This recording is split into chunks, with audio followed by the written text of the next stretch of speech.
बिस्मिल्लाहिर्रहमानिर्रहीम chapter number 10 के theorem जो है हम स्टार्ट कर रहे हैं।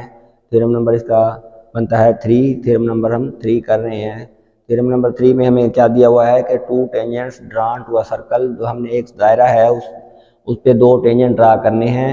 A from a point outside the circle, समझ लिया। आउटसाइड इट यानी कि आउटसाइड से, यानी कि दायरे से बाहर एक पॉइंट है, वहाँ से एक दायरे पर दो टेंजेंट ड्रा किए गए। ये हमें गिवन है। आर इक्वल इन लेंथ, उनकी लंबाई बराबर होगी। ये हमने प्रूव करना होगा, या मतलूब होगा हमारा। अब हमें मालूम क्या है, इस थ्योरम की स्टेटमेंट पढ़ने से हमें मालूम हुआ कि एक सर्कल है, एक सर्कल हो गया जिसका पॉइंट वो क्या उसका सेंटर है। एक पॉइंट ऐसा है जो दायरे से बाहर है, ये पॉइंट दायरे से बाहर है, इसका नाम पी रख लें। पॉइंट पी हो गया। अब टेंजेंट्स ड्रा करें, दो टेंजेंट्स पॉइंट पी से ड्रा करें। ये इस जगह पे दायरे को उसने टच किया। दूसरा टेंजेंट ड्रा करें, ये हमें मालूम है, ये दायरे को उसने इस जगह पे टच किया। इन पॉइंट्स के नाम लिख लें। इन पॉइंट्स के नाम हम रख लें ए और बी, ए पॉइंट और बी पॉइंट। ठीक हो गया ये पॉइंट। अब हमें पहले पढ़ चुके हैं कि मरकज से दायरे के टेंजेंट तक का फासला वो उसके परपेंडिकुलर होता है। तो ये ड्रा करें इसको। ये अभी हमें दिया हुआ नहीं है, ये हमें मालूम है पहले, ऑलरेडी पहले हमारा जो नॉलेज है उसमें हमें पता है। ये हमें गिवन क्या है, हमें एक सर्कल गिवन है जिसकी हमें गिवन है कि टू टेंजेंट्स, हमें ये गिवन है कि P A and P B, ये हमें मालूम है, यह गिवन है। Are two tangents to a circle with centre O. ये हमें दो टेंजेंट्स मालूम हैं, जो दायरा जिसका मरकज ओ है उसके दो टेंजेंट्स हमें मालूम हैं, पी ए और पी बी। ये हमने इसको गिवन में लिख लिया है। उसके बाद हमें मतलूब क्या है, टू प्रूफ क्या है हमारा। टू प्रूफ है हमारा है ये कि हमने इनकी लंबाई बराबर साबित, इक्वल इन लेंथ, यानी कि हमने साबित करना है कि पी से ए तक का फासला इक्वल है या बराबर है पी से बी तक का फासला। इनको हमने बराबर साबित करके देना, इनकी लंबाई बराबर साबित करनी है। कंस्ट्रक्शन या अमल करते हैं हम। अमल का हमने क्या करना है कि हमने इनको ज्वाइन कर देना है। ज्वाइन करना है हमने ओ को ए से। अब हमें ये ओ को ए से ज्वाइन किया, ये पहले पता है कि इधर 90 एंगल होगा। ओ को बी से, तो ये हमें पहले पता है कि ये 90 एंगल होगा। पिछले theorem join O with A and B, ये हमें पता है कि ये such that right angle triangle बनती हैं। ये 90 एंगल है तो राइट एंगल ट्राइंगल बनेगी। उसके बाद ओ को पी से भी ज्वाइन करना है, सॉरी ये भी पहले लिखना था। O A B and P, P से भी ज्वाइन करना था इसको, पी से ओ को ज्वाइन करें। अब हमारे पास ये ज्वाइन करने से राइट एंगल ट्राइंगल बनी है। कौन सी right angle triangle, O A P and दूसरी ट्राइंगल कौन सी है, दूसरी भी राइट एंगल ट्राइंगल है, ओ बी पी। ये दो राइट एंगल ट्राइंगल बन गए हैं। हमने अब लेंथ साबित करनी है, ये साइड और ये साइड इक्वल है, तो आसानी से अभी डिस्कस कर लेते हैं। राइट एंगल ट्राइंगल है, राइट एंगल ट्राइंगल में हमारे पास ये भी राइट एंगल ट्राइंगल है, तो हमने क्या साबित करना होता है, वितर और एक जिला बराबर साबित करना होता है। जो वितर है इस ट्राइंगल का, वितर या हाइपोटेनियस वो ओ पी है, वो दोनों में कॉमन है, तो इसकी लंबाई दोनों के लिए बराबर होगी। ये तो हमने साबित इधर ही शक्ल में नजर आ रहा हो गया। और एक जिला साबित करना है। और एक जिला क्या है, ये ओ ए और ओ बी क्या है आपस में, ये रेडियस है, दोनों इक्वल होंगे। जब ये सब साबित हो गया, दोनों ट्राइंगल, ये वाली ट्राइंगल नंबर 1 इसको कह लें, इसको ट्राइंगल नंबर 2 कह लें, ये दोनों इक्वल हैं। जब ये दोनों कॉन्ग्रुएंट हैं तो फिर इनके ये वाली साइड ओ ए और ओ बी इक्वल होंगे। यही हमने साबित करना है। ठीक है, तो हम लिखते हैं कि in right angle triangle, right angle O A P and दूसरी ट्राइंगल कौन सी है, ओ ओ बी पी, इन दोनों ट्रायंगल में हम करस्पॉन्डेंस बनाते हैं। करस्पॉन्डेंस बनाने के लिए हम क्या करेंगे, हम पहले इनका हाइपोटेन्यूस लेते हैं। हाइपोटेन्यूस में क्या कहते हैं, ओ पी जो है वो इक्वल है ओ पी के। ये दोनों में क्या है, कॉमन है, ये दोनों में कॉमन है। इधर इनकी करस्पॉन्डेंस बना रहे हैं, right triangle O A P, इसकी हमने मवाजना करना है right angle triangle O B P का। ये कॉमन या मुश्तरक है। अब क्या करना है, हमने कहना है कि O A is equal to O B. ये हमने साबित, ये क्या है, ये रेडियाई है, रेडियस है, एक ही दायरे के रदास हैं, रेडियाई ऑफ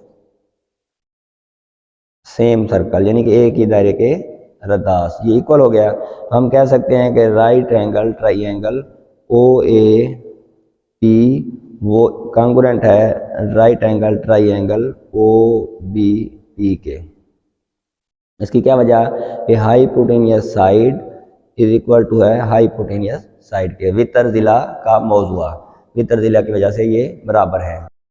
जब ये बराबर हैं तो हम कह सकते हैं कि ओ ए साइड एक ट्रायंगल की कॉन्ग्रुएंट या बराबर है ओ बी साइड के। ठीक है, तो इधर लिख सकते हैं मुआसिर मुसलसलों के मुतमादला इजला, करस्पॉन्डिंग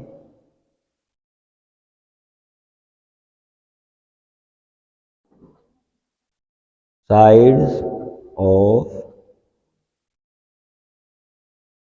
कॉन्ग्रुएंट ट्रायंगल्स, मुतमासिल मुसलसलों के मुतनाज़िला इजला आपस में बराबर होते हैं। तो ये हमने प्रूव कर लिया, हेंस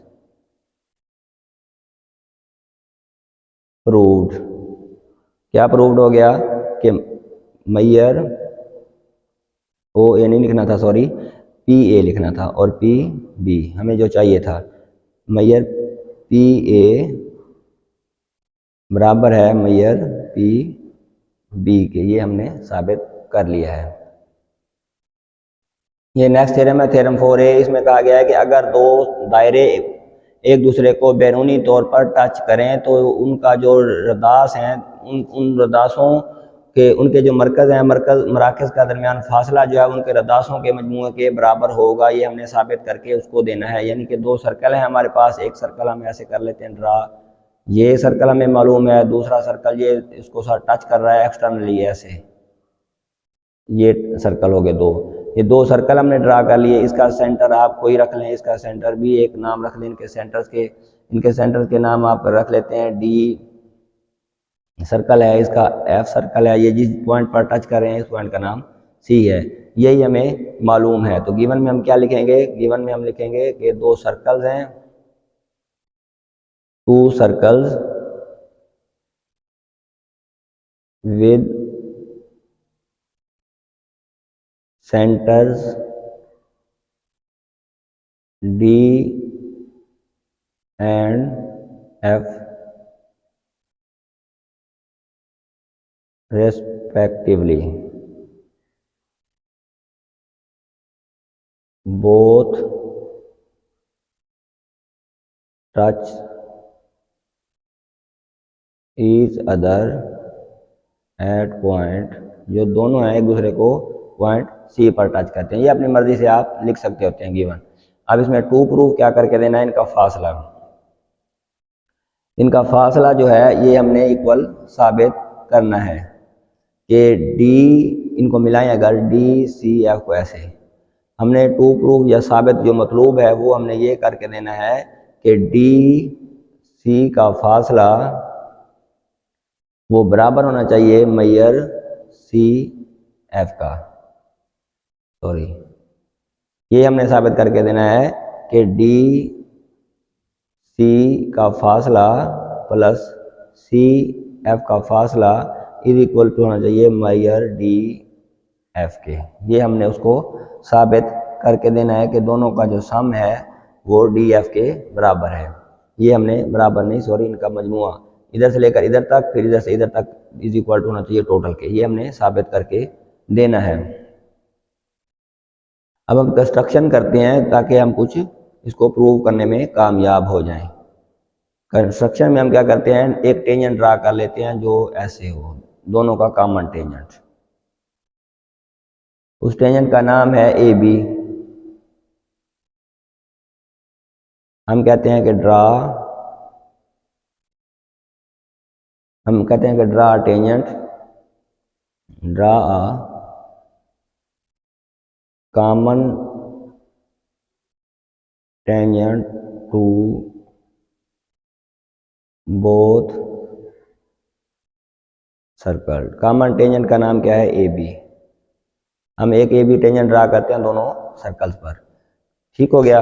अब हमने इसको प्रूव करना है कि ये जो फासले बराबर है। तो हमें पता है कि टेंजेंट और रेडियल सेगमेंट एक दूसरे के परपेंडिकुलर होते हैं। इधर एंगल 90 होगा, इस तरफ भी एंगल 90 ही होगा। 90 क्या होता है? 180 होता है। 180 से मुराद ये है कि ये इसका मतलब ये हम साबित करने में ये कामयाब हो चुके हैं कि जो है ये DCF एक स्ट्रेट लाइन है। जब DCF स्ट्रेट लाइन है तो C इस पॉइंट का हिस्सा है, तो फिर हम इनको सम की फॉर्म में लिख सकते हैं। ठीक है। अब हमने इसको कहना है कि जो है ना एंगल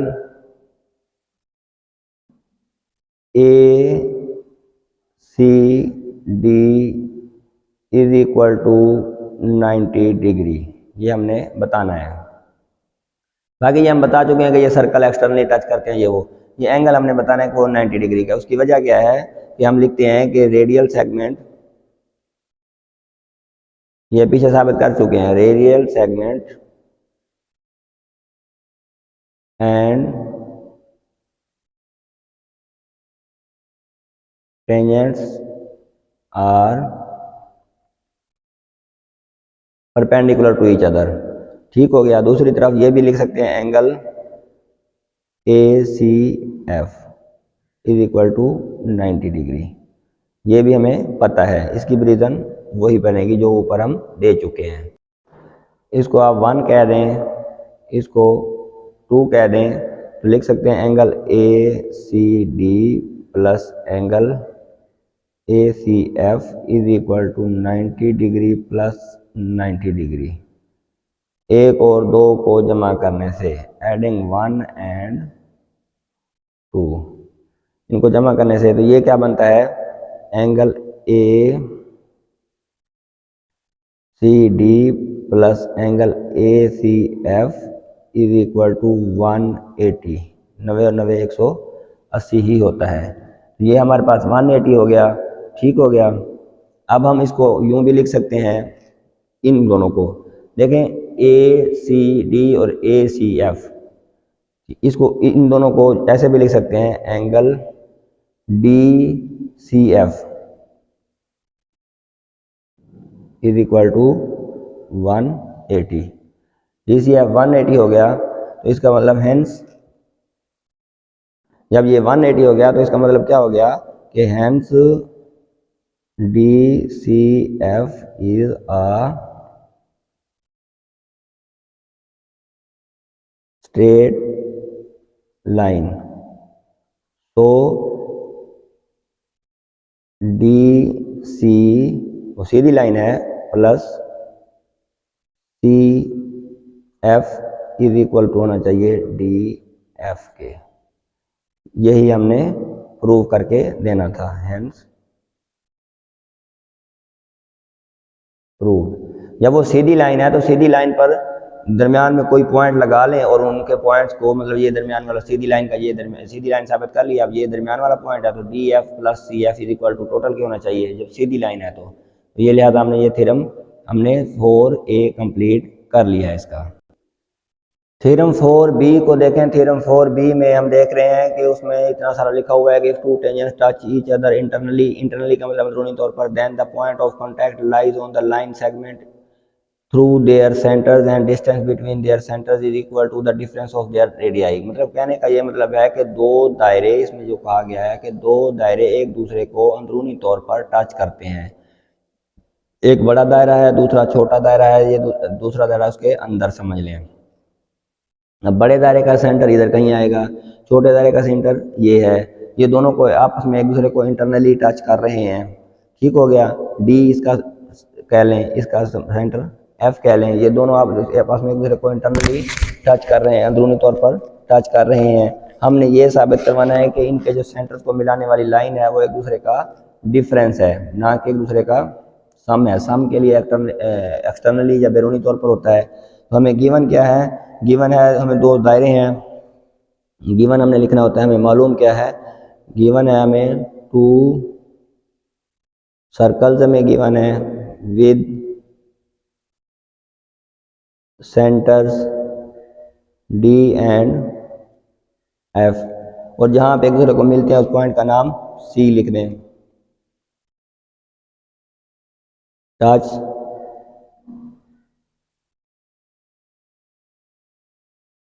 इंटरनली एट C, वो इंटरनली C पर टच करते हैं। सो दैट इनका मिला दें अगर आप CF और CD, so that CD and CF are radii of the given circles. उसके बाद हमने क्या करना है, हमें कंस्ट्रक्शन करनी है। कंस्ट्रक्शन क्या है हमारी, हमने अमल करना है। अमल क्या करना है बोला, कंस्ट्रक्शन क्या करनी है, हमने इधर टेंजेंट ड्रा कर देना है। उस टेंजेंट का नाम AB टेंजेंट लिख दें। Draw a common tangent to common tangent AB to both circles, दोनों सर्कल्स के हमने कॉमन टेंजेंट ड्रा कर लिए। अब नीचे हम प्रूफ करते हैं। अब ये हमें पता है कि दोनों सर्कल एक दूसरे को इंटरनली टच कर रहे हैं, कॉमन टेंजेंट ये वो। अब हम एंगल देख लेते हैं, angle ACF is equal to 90 degree. हमें पता है इसकी रीज़न क्या है, इसकी रीज़न ये है कि रेडियल सेगमेंट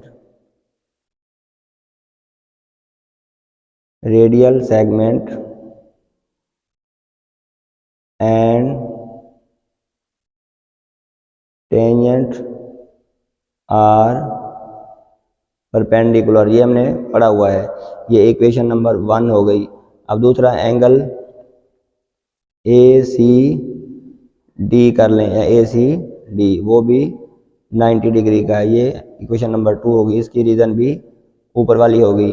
अब दोनों को सम कर लें, angle ACF plus angle ACD is equal to 90 degree plus 90 degree. ये आएगा एडिंग 1 एंड 2, 1 और 2 को जमा करने से। ये जो है ACF और ADF, इसमें हम लिख सकते हैं कि जो है ना एंगल, अब हम लिख सकते हैं कि एंगल जो है वो ACF और ADF दोनों क्या हैं, 90 डिग्री हैं। इनको हमने ACF और ADF को जमा किया तो ये हमारे पास एक स्ट्रेट लाइन का एंगल बनता है। ये this implies that DFC is a straight line. इनको जमा करें तो ये 180 एंगल बनता है। तो ये स्ट्रेट लाइन है, और इसको लिख सकते हैं कि जो है ना वो Maihar DC is equal to है Maihar DF plus Maihar FC। इसको चेंज करके लिखें तो फिर क्या लिख सकते हैं, हमने उनका डिफरेंस शो करवाना था। इसको लिखें मैयर DF, ये वाला, उसको उधर ले जाएं, Maihar DC minus Maihar FC। यही हमने शो करवाना था कि DC में से FC माइनस करें तो वो उनके रेडियस का फासला बचता है। यही हमने प्रूव करवाना था। ये हम लिख देते हैं हैंस प्रूव्ड। ये थ्योरम हमारा कंप्लीट हो गया। इस तरह चैप्टर नंबर 10 के थ्योरम हमारे कंप्लीट हो गए। हमारे चैनल को लाइक और सब्सक्राइब जरूर कर दें, अपने जानने वाले दोस्तों को भी बताएं ताकि ज़्यादा से ज़्यादा लोग देखें और सबका फ़ायदा हो। अगर कोई मसला, कोई परेशानी या कोई क्वेश्चन ना आता हो या कोई मीडियम चेंज करवाना हो इंग्लिश से उर्दू, तो आप कमेंट सेक्शन में मुझसे डिमांड कर सकते हैं। मैं उसी के हिसाब से वीडियो बना के अपलोड कर दूंगा। अल्लाह ताला आपका हामी हो नासिर हो।